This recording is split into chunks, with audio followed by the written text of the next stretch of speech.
piétonniser les abords des 300 écoles les plus polluées. Des zones piétonnes de quelle surface? Qu'est-ce que vous imaginez? D'abord, c'est protéger nos enfants, protéger la santé de nos enfants, leur permettre d'aller à l'école en toute sécurité.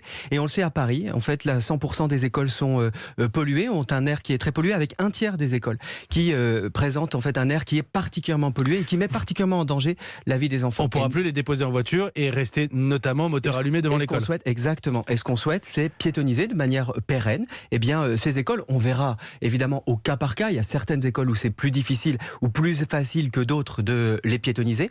Mais nous, ce qu'on souhaite, c'est avoir cet objectif de créer 300 îlots de piétonisation où on peut venir à pied, à vélo bien entendu, avec des espaces qui soient des espaces végétalisés. Parce que c'est bon pour la santé. Trottinette pour les enfants, peut-être beaucoup. On les voit devant les écoles.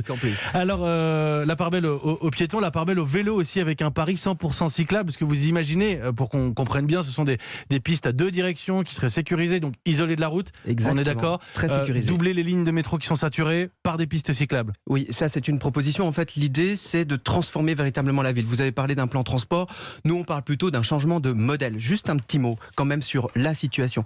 On est dans une situation qui est une situation catastrophique, avec 12 jours de canicule cette année, avec des températures qui dépassent les 42 degrés, avec un jour sur 3 qui est un jour où on respire à Paris, dans la capitale, un air qui est un air pollué. Donc il faut changer de modèle. Et la première étape de ce changement de modèle, c'est le plan pour Paris que nous avons, nous, pour la transformation véritablement de Paris.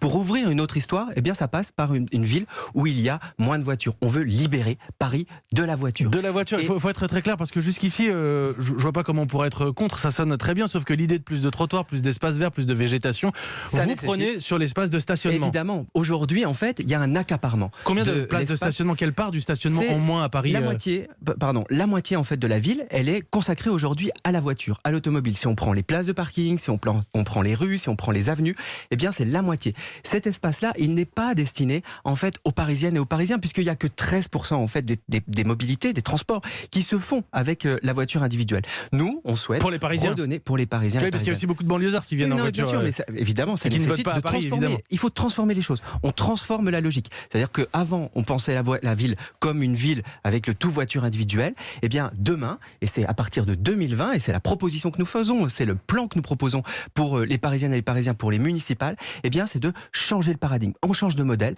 Et oui, eh bien, ça nécessite d'investir dans les transports en commun. Oui, ça nécessite de faire une ville qui est une ville 100% cyclable, où les enfants pourront circuler en toute sécurité à vélo. On fait quoi du périph'? Eh bien, le périph', on le transforme.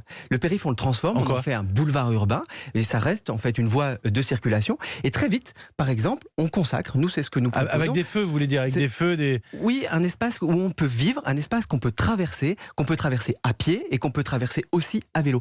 On change en fait. Avec des voitures dessus, je juste comprendre. Le boulevard urbain, ça veut dire qu'il y aura une voie ou 2 voies qui seront consacrées, exactement, qui sont consacrées à la circulation automobile, avec une voie très vite consacrée au covoiturage, au taxi, au VTC et au bus, bien entendu.